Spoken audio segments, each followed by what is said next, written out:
Welcome to Cosmic Comics, Games and Collectibles, your zen of geekism. We carry comics old and new, magazines, toys, games like Pokemon, Magic, D&D. Want Godzilla, Ultraman, Star Trek, Ninja Turtles, Funko Pops? You'll find it all here. Shop our Cosmic Sound Room and pick up a record or two. Enjoy our Comic Coffee Lounge with a cup of Sasquatch coffee or a delicious menu item while geeking out over a super cool movie on our big screen. Come by and say hello to Maui. Cosmic Comic, Games and Collectibles. Superman loves us, and so will you.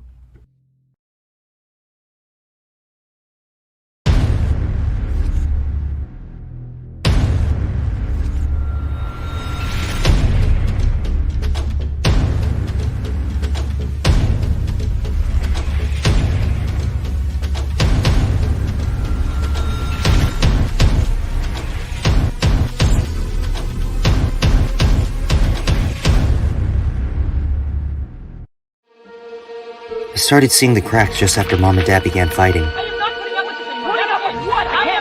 They were thin as pencils at first. Then they got bigger. And things started to disappear. Beasts are pouring out of them.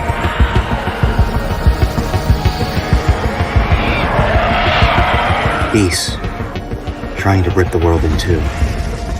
Just like my family is being ripped in half by my parents.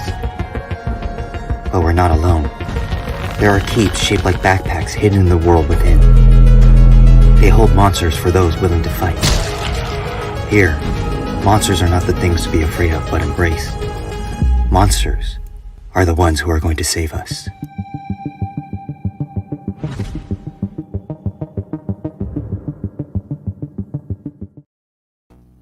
And good evening. I am RJ Carter, Senior Managing Editor here at CriticalBlast.com. And tonight, we are going to delve into a crowdfunded comic that is going to answer a very important question. We are going to be discussing Kids and Monsters with Adam Lawson, and hopefully by the time this is all done, you'll be able to tell the difference. So, joining us tonight, we have Mr. Adam Lawson. Adam, how are you, sir? Hey, RJ, how you doing, man? I loved the way you opened with the video, because I feel like that so oftentimes the video has issues when you play it back. What a great way to do it was to just start with it, full screen, full volume. It plays smoothly. You know, this StreamYard thing, they try. God bless them, they try. And they're always improving. But when you're sharing a video, sharing a YouTube or sharing a screen with sound, it's not the same. I prefer to steal the video and then upload it to StreamYard as one of the video clips, and then I just play it, and it plays beautifully. See, I should encourage others to do that, because it really like takes you in, and instead of like you're saying, because it's clunky. Otherwise, it's clunky. Oh yeah, and it can't be helped. It's just it's got to go from your screen through the StreamYard, and then it's just it's exactly. It's got a whole pile of stuff. It's much more smooth, and it doesn't have to be played right up front, but it is a better way of doing it. Yeah. Well, RJ, thanks for having me back on. Thanks for having me back on, dude. So just saying hi to Mike Walters out here in the chat. Thank you for dropping in. So yeah, I saw this this comic and the I almost said the advertisement, which technically it is, but the trailer.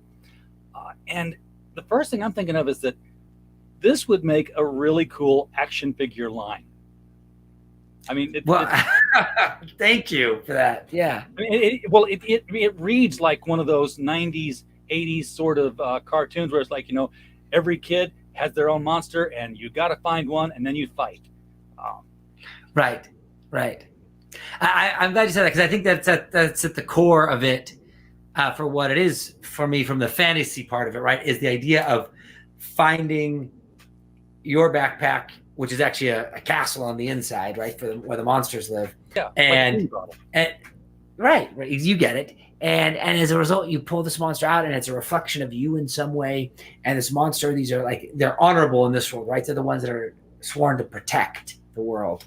And I agree. And that's what I was thinking about so much when I've been talking it through with my nieces and nephews of various ages, from kind of like 6 to 21. They loved this idea of wanting to have a monster in their backpack and what that would mean. So I'm glad you called that out and saw that, because that was certainly the 80s and 90s references are certainly in my heart. So yeah, there's so many ways, and not for like well, they could be perks. I mean, but they'd be like really advanced perks. But there's so many ways this kind of an idea can go. Do you remember Popples? Popples. I don't know if I remember Popples. The blank stare tells me you don't. Popples were overnight pajama bags, and the thing was you could turn them inside out, and when you turned them inside out, they were a stuffed animal. And then when you pushed their head back in and wrapped it back around, it was a pajama bag. You put your pajamas in. Interesting. And I was just thinking, well, wouldn't it be cool if you had like little soft backpacks that you opened it and then you flipped it inside out and there's your monster, and then you just pushed it back in. Oh, RJ, I like what you're talking about there, because this backpack idea that you're toying with here, it may make an appearance in the campaign after we're funded. So I like where your head is at, because I've been there too. I didn't take it to this level. The Popple level, you talked about where it could fold inside out and there was the monster. I had some other thoughts, but you upped the game. I mean, now I'm in trouble, because when That's what I do. I spend other people's money, thinking, Adam. I get you all on here and I spend your money. That's how I developed my shipping business, was spending other people's money, and then said, wait, I can collect on this one. So that worked out well for me, at least. So when did the germ of Kids and Monsters, spring up? I mean, was it like before you started work on the Kill Journal, or during it you said, oh, I better put this idea aside, I want to get to this? Yeah, I think, for myself, I make a living, writing and directing television, and I'm always pitching TV shows to networks. And so as any sort of professional in this business, you are always cultivating your stash of ideas, right? And you'll get an inspiration, and then you'll write out a page or two on it, and then it sits on the shelf, right? And you're constantly building that stash when those ideas come and those moments happen, and you build this, storage bin, if you will. And then some of those ideas, they percolate and they grow, and they turn into things like the Kill Journal. They turn into things like the 8th, and so Kids and Monsters was coming about. So Kill Journal is definitely older. It's maybe like 8 or 10 years old in its germ idea of story. But Kids and Monsters, the story came into be a little before Kill Journal launched last year. So it's been like maybe a year and a half in the works. And this idea of, I thought, I want to make a story about teens, and what is a really frightening thing to a teenager, and to a young kid. What's really frightening that isn't obviously being kidnapped and tortured, that isn't too horrific, right? Yeah. I thought, one of the most frightening things for them, RJ, is the idea of their parents getting a divorce, right? And what that means for their life, right? The shattering of this world that they've grown up in, right? For 10 years or 12 or 16. And, I had many friends who went through that journey, in my teenage years, and what that feels like to be not in control, and yet your world is being broken. And so that was what started the idea of the conflict that I wanted to have at the core of Kids and Monsters and then that led to, I was playing a storytelling game with my nieces and nephews, and we started talking about how cool it would be if they had a monster to help them in their backpack. And those two ideas then found each other, right? In my pile, as it sort of layering on top of each other, was that, oh, okay. The heart of our story is about kids who are trying to cope with the fact that their parents are on the verge of divorce, which is really tough. And it's being played out in this supernatural war where monsters are their friends helping them, right? Or their allies. And what you have these red beasts that are trying to rip the world in two, RJ. They want to rip the world as we know it, and then there's the world within, these two worlds apart, so that everyone will be miserable. And so then and it was the heart of many of my stories is like, what's this emotional story? And then what is the fantastical world we're going to place it in? And in this case, it's the world of monsters and beasts. And the heart of it is kids trying to cope with their parents on the verge of divorce. Yeah, and I haven't, obviously read much of it. There's not a lot in the preview, but it doesn't look like it gets too much into the modern day teen angst. It's more like, clear cut problem, clear cut, worrying about it. And then it's like, it's almost like Transformers, because, you had the kids, and then you had the robots, and they were, I don't know what the paradigm I'm trying to describe here is, but I can see an ongoing adventure here, like, where it's like episodic. Right. Yeah. It's truly an adventure. Right now, the kids are coping with these feelings, and they come out in subtle ways. Right. And as they're having these adventures, right, in the same way that I like to think about this from Goonies, right, in the process of the Goonies story, yes, these kids are facing some of their own problems and weaknesses as they're having this adventure. Right. They're not just getting the treasure and stopping the new development from coming in, right? They're actually having to grow up and cope with, once again, in the Goonie situation, the loss of the Goondocks, the loss of their world as they know it, right? And I think that that's maybe the best way tonally to describe what we're hopefully trying to jump into here is that feeling, where there is this great cause for adventure, but with these nice undertones of development. Thank you, Woody. Yeah, they are great looking monsters, and they're diverse. They don't look like they're all, hey, my monster's the same as your monster, but yours is purple and mine is orange. They're all very different looking, and I would assume they all do very different things.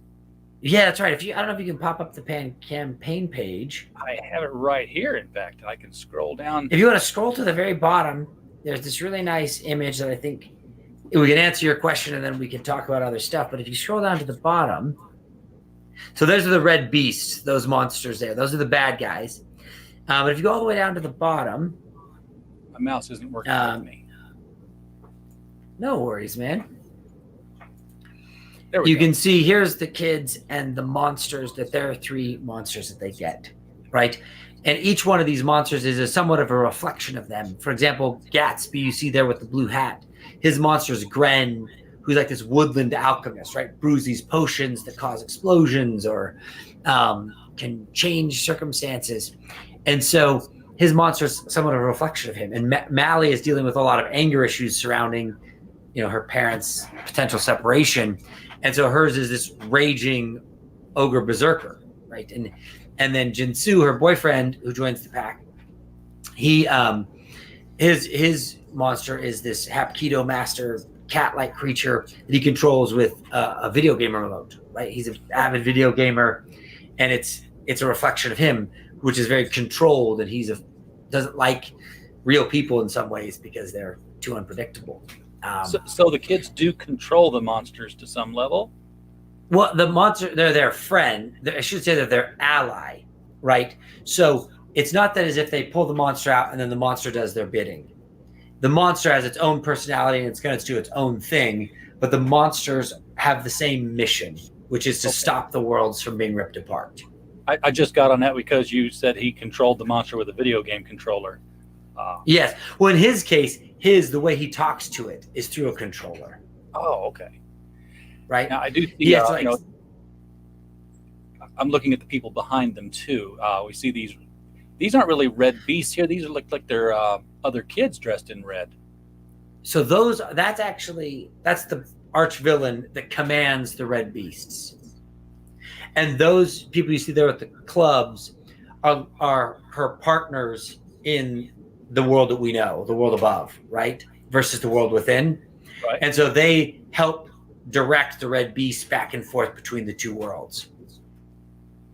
And when oh my gosh. Oh, I've got to come back to that. I wanted to get to the red beasts here real quick so that people could see them again. I know they were on the roof up here, carrying through stuff. There's a bunch of them here.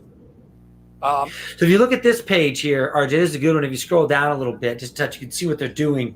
There's this ring that the red beasts are ripping apart. You can see this is one of the henchmen here, the guy in the gray, who's almost managing or the boss of these beasts. And there's these 6 rings that hold the 2 worlds together. And once they're broken, the worlds will be separated and both will be miserable. I was going And to the ask why rings, they're trying to split everything apart. So that's yeah, their objective is for everyone to be miserable, like themselves, right? And there is to seed this misery between the 2 worlds, and ultimately the arch villain in this state of misery, she can exert more control over people and both the worlds, right? Oh, okay. So it's a power play for her. And these rings are representative of promises, and it's kind of like once the 6 promises or rings are broken, then the relationship falls apart. Now, I would guess that 6 rings around the world, they're not all going to be in, any town USA. They're going to be scattered around the world. Well, in this case, they're in a mix between the town they're in and the world within. Okay, so I was just, do they have to travel? I mean, They do. So they travel into the world within. So there's okay. So you can imagine RJ, like if you scroll down a little bit, we can show some pages.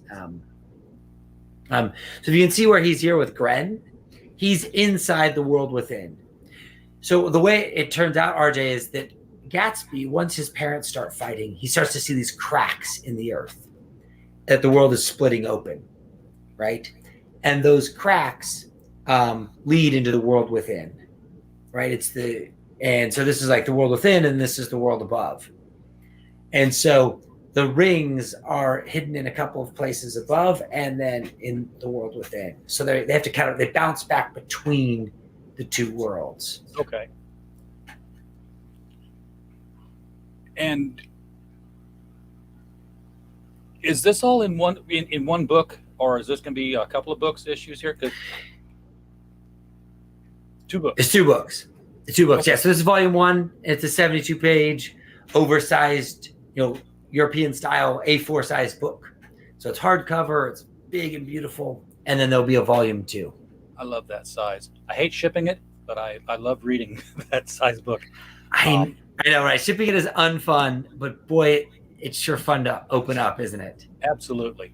So these 6 rings, are we told how they got placed there in the first place? Yeah, so the rings, that is correct. It ties into this myth about this man named Torhild, who was like this great hero who sealed the 2 worlds together. And he put the rings in place. And that anciently was done, and he then commissioned the monsters to protect them. So that's the mythos behind it, which is explored all in this volume 1. You'll get it all there. Okay. And I'm guessing that with the destruction of each ring, the seal becomes a little bit weaker, but isn't fully weakened until all 6 are destroyed. So, even if you're down to the last one, it's like a jet engine, a jet with 1 engine. We can still land this thing.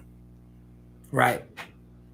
No, it's a good way to look at it. And right, it's that the cracks in the earth get bigger the more rings get broken, but it doesn't fall apart until the last one. And it's going to it would physically fall apart, like, physical pieces of a planet just in place. Correct.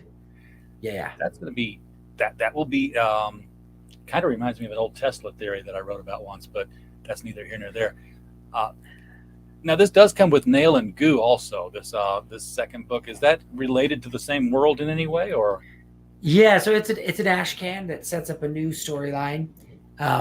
And this Nail and Goo story world is set in the same town, the town of Lovelock. It's my Castle Rock, if you will. Okay. It's where the 8th is set in the Kill Journal. They are there for a moment. And so this is about a monster who crash lands outside of town. And as a young childlike monster, befriends this girl named Goo. And they grow up together. And he's struggling with his place in the world. And this terrifying bounty hunter from his past is coming after him. And so he's trying to cope with his place among humans. And and also some dark realities of his past. It's a different artist. It'll be a different storyline, but their connection is Lovelock. Okay, it's very badass looking character. This is very 90s in its, not necessarily in the art style, I want to say, because I think it's better than a lot of the 90s stuff we had, but in terms of the character development, that whole, I'm big and I have spikes and a big long tongue. Right, that he can essentially, he's called Nail because he can eat anything, right, and consume it, and he can eat metal or he can eat a car battery, and he has this living organism that's on his back, like this plant-like organism that he has a symbiotic relationship with, that it extends out like tentacles, and he's this very Hulk-like character that then is wrapped in with these vines, if you will, or these plant-like organisms that he uses, like you're saying, for spikes or to grapple things. Now, I was trying to hold off on getting to this one, but now we're here. This is first of all unusual to have something this expensive, this detailed. I don't know what the price is even, but I know that it's it's 3D sculpture for a first book that nobody's read before. It's a bold move, Cotton. It is a bold move. So there's two thoughts on it. One is I did this with my first book, The Eighth. Back in the day here, I had an even more expensive statue. It was a $2,000 statue. It was a hand sculpted special item that was truly one of a kind. It was 10 inches tall and truly one of a kind, and a collector bought it. And I had the sculpture commissioned for something else. He was somebody that I was working with on TV and was able to get a really tremendous deal on it. But this, I had it digitally sculpted, and we've printed it and built it, and then it's been hand painted by a pro. And so it's truly a one of a kind piece. It's more of a collector's item, right, than it is a highly manufactured toy, or if you will, or a very, replicated toy. But it's a chance to have something that there will be only one of, and to participate in this. And if nothing else, it's great on my mantle. Well, it's 6.5 inches tall, and you can see, Rage is coming out of the backpack here. So there's, I think it's a really cool way of displaying her. I like how you've got the hand down here on the ball, on the iron ball, providing support so that the thing's not top heavy. Yeah. That's right. It stands super well, and they're in the world within, in the obsidian forest, is what the base is. And that's right. It's super sturdy. It stands really, really well. It's got obviously a beautiful base, and it's a nice collector's piece. Yeah, and looking at the base itself, this looks like things are going to fit into it. Like you might have other pieces with your next campaign that are just might interlock. We'll just have to see. RJ, you got all the insight. You have all the insight. I love it. I like that Molly's got a hammer here. Yeah.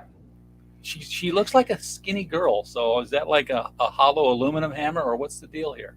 How's she holding it? Yeah, so it's a obviously it's Maxie's art, so the characters are slightly caricature-y in their way. But this is a weapon that they find in the world within. It's Torhild, that famous hero. It's one of his many weapons, his hammer, and it's mystical, right? And it can be only lifted by somebody with the right heart. And so it's mystically wielded versus the real math of a 80-pound hammer and borrowing a a 100-pound girl. Bit there.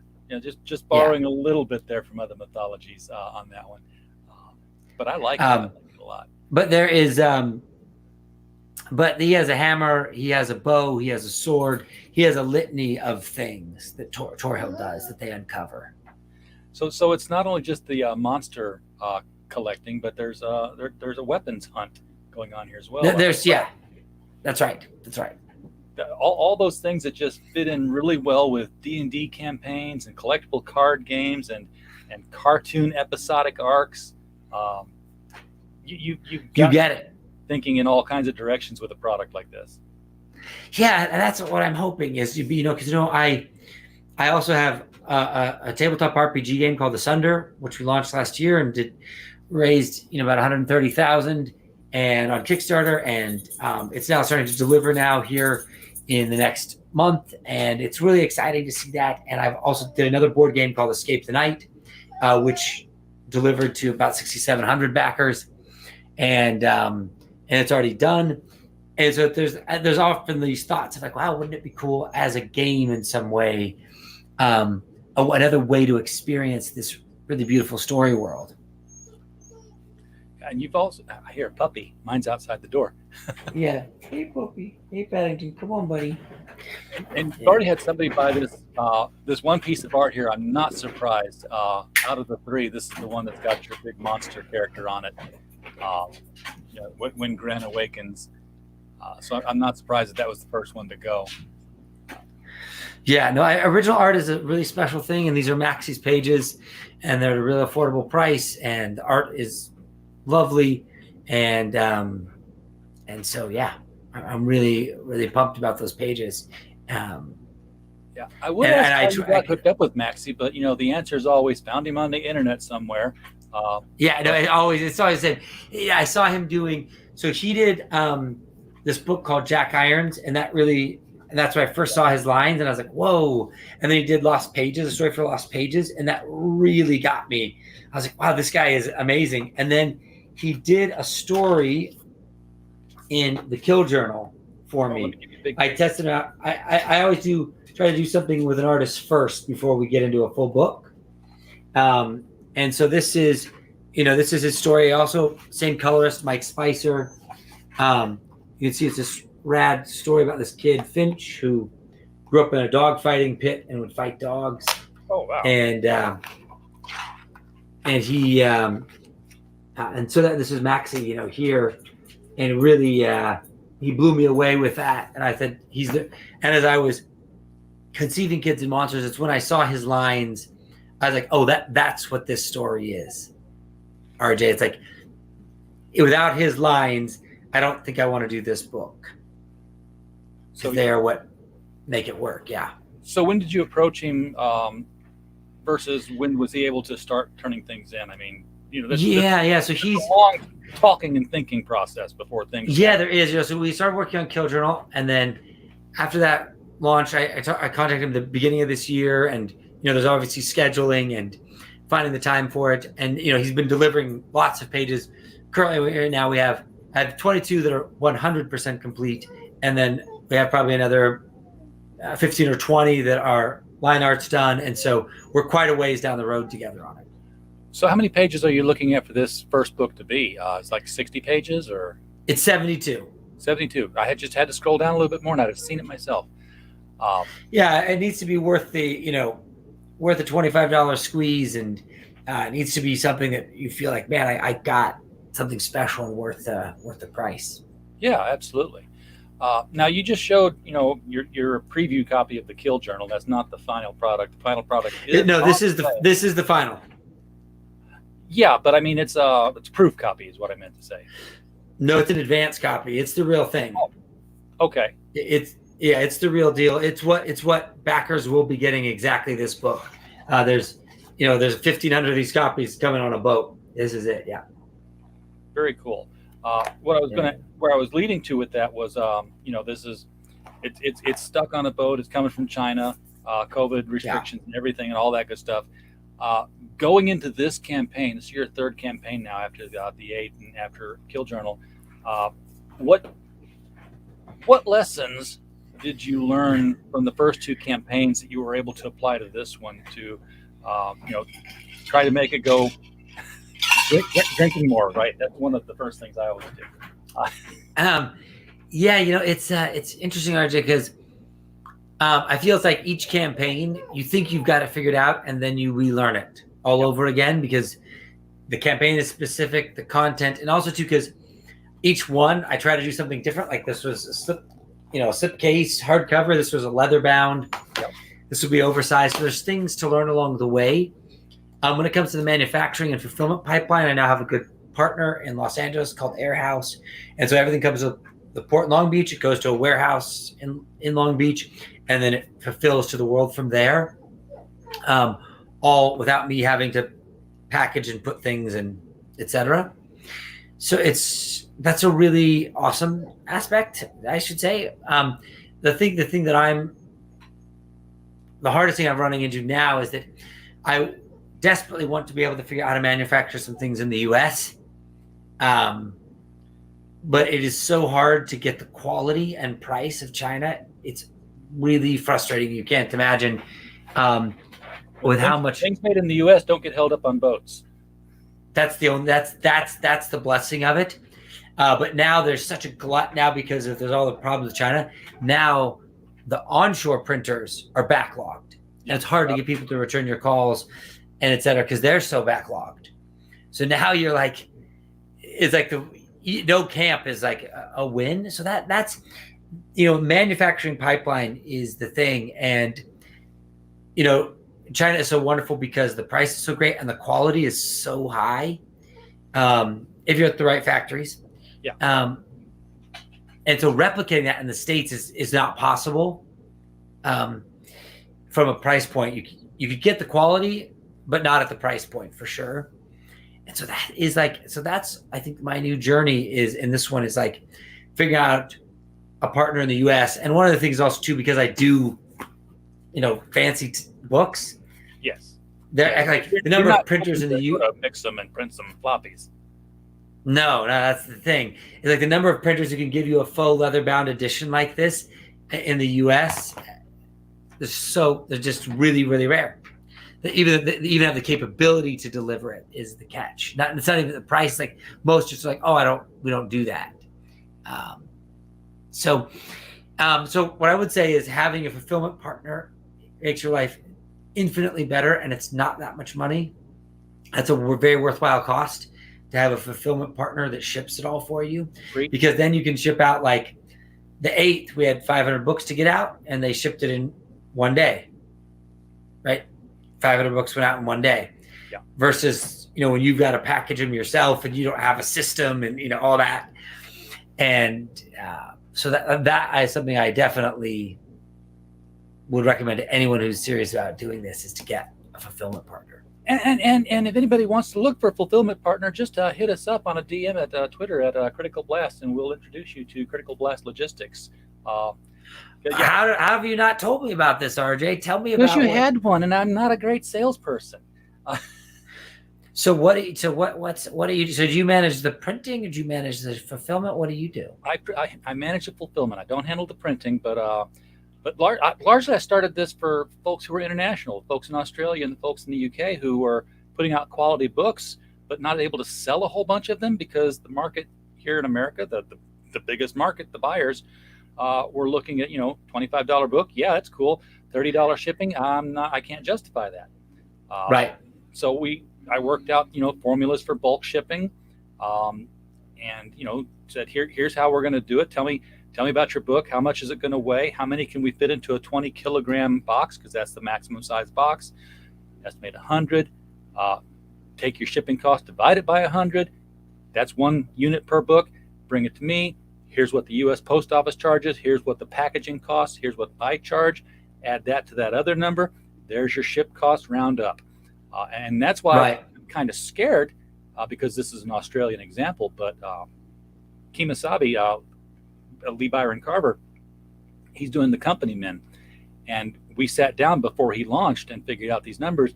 He's shipping to the U.S. from Australia for $8 a unit. But, that number was settled on a long time ago. Yeah, you can't get it anymore. Yeah. Now, I don't know what going out of Australia is like. Going into Australia might be, where all the headache is. Coming out might be a totally different, might not be a problem. Yeah. But, we're doing the same thing with the UK. We've fulfilled Life on Cora number 4 for Mike Jimmy Lorsha de Bruin.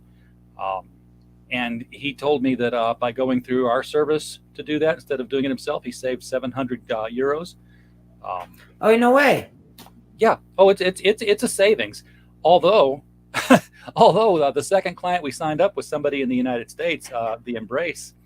I was like, we're not going to save you any money. He's like, yeah, but I don't want to do it. That's right. 3 weeks I can be writing and drawing comics again. That's right. I should be thinking more broad-minded, I suppose. So now we've got Well, like that's 14 different clients that we're doing this for. amazing. Well, we should chat offline after We'll this do that. and talk details on it. Yeah, Yeah, I'd be yeah. interested. So you've got a few things going with this one that are, aside from you've got the statue, but that's only one person getting that. That's not That's right. not a big shipping ordeal. Basically, you've got 2 books and the T-shirt. That's right. That's right. So you can get, it's the 2 books and the T-shirt. That's really what it's about, and variations on that. Right. You can get those rad, and the T-shirt is also a rad premium quality something. It is not a Comic-Con box with a piece of art stuck in the center of the chest. Yeah. There's much more, a rectangle of art in the middle of your chest with a boxy shirt. The curse of comic T-shirts. But you can get the graphic novel. You can get the graphic novel and the ash can. You can get both the color and black and white version of the book. You can also add on the ash can to any of the tiers. There's an original art tier, which gets you the shirt, the book, the ash can, and a page. And then there is the fantastic figurine, which gets you the whole set as well, too. Gets you the T-shirt and the book and the ash can. So everything you saw in the featured tier plus the figure, that's a one-of-a-kind figure, folks.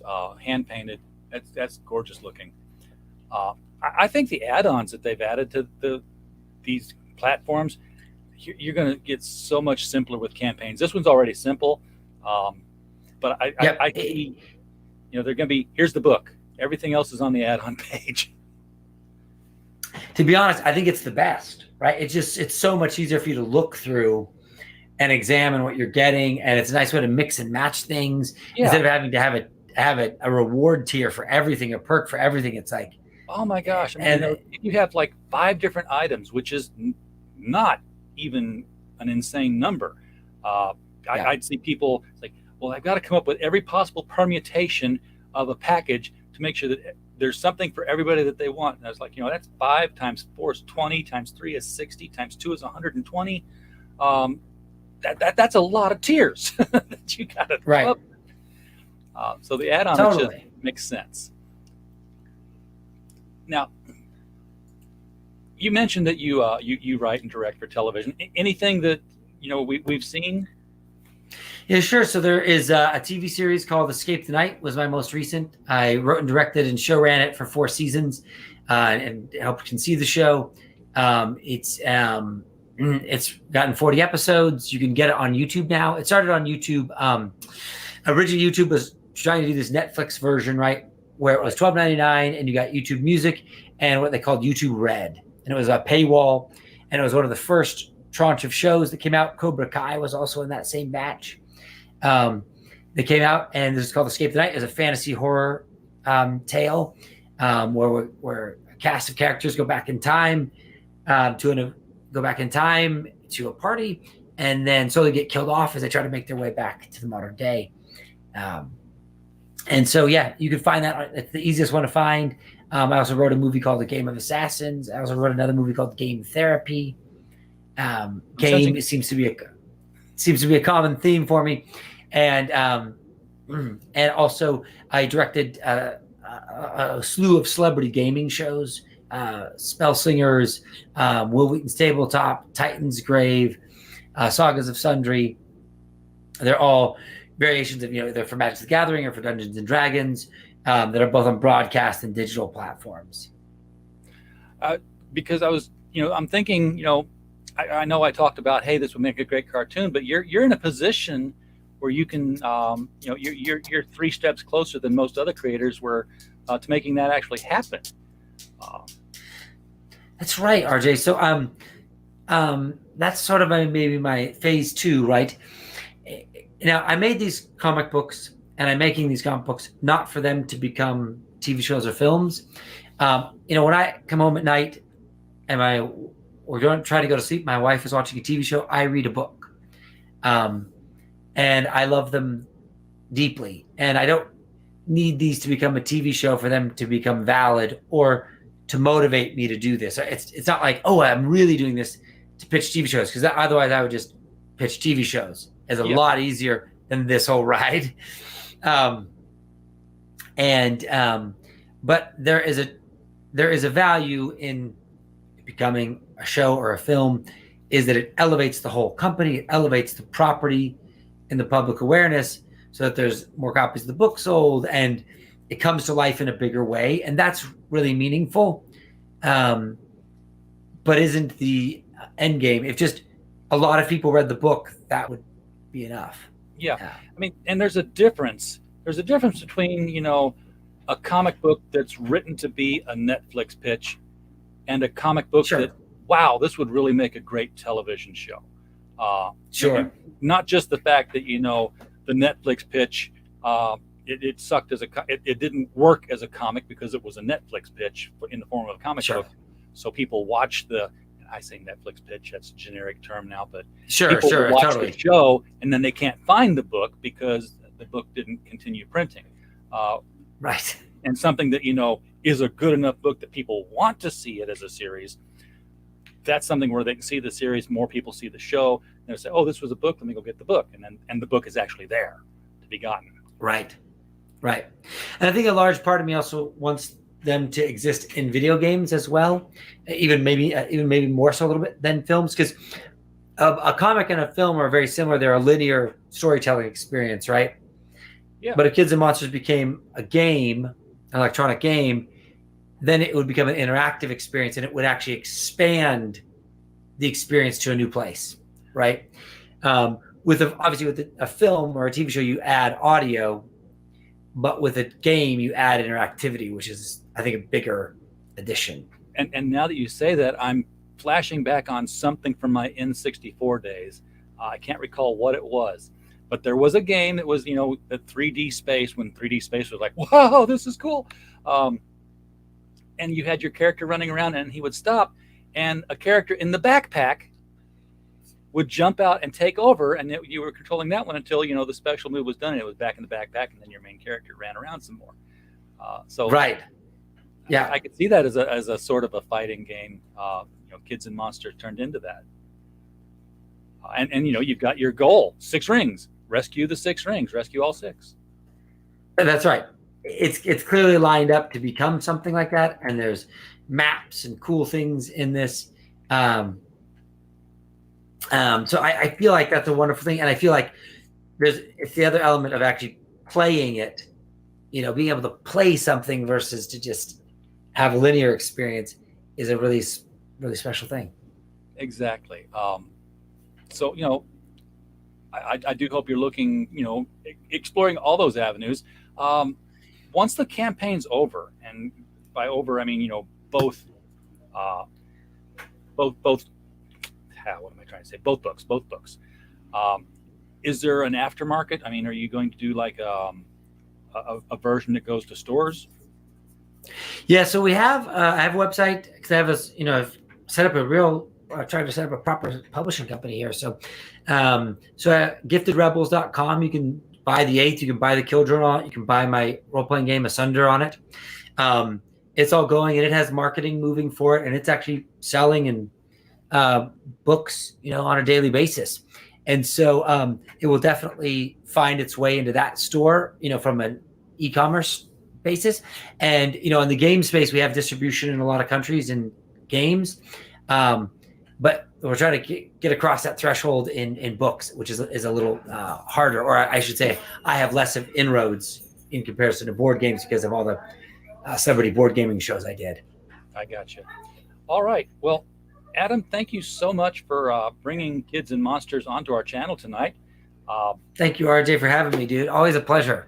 Same here. Folks in the chat, if you are interested in this at all, the link is permanently below the video. Click on it at any time. It's also at the top of the chat over there. You could have clicked at any time and gone over there and thrown a pledge at it. There's a digital version. I know a lot of you folks need your digital. So it's there to be gotten. And I urge you to do that. And of course, if you don't like the video, I never ask you to like the video, because if you don't like me, you don't like me. I'm not going to beg you to please like me, but do share the video. Get Adam's book out in front of more eyeballs on your social media accounts, so that more people can see it, more people can buy it, because this is a really cool looking book. It's a very cool sounding concept. So yeah, definitely, just cool. It's going to be the repetitive word here, right, Woody? So get in there and get it. We appreciate you coming to watch the show, everybody. We don't have a show without you being here. And as always, we just hope you had a blast. Good night.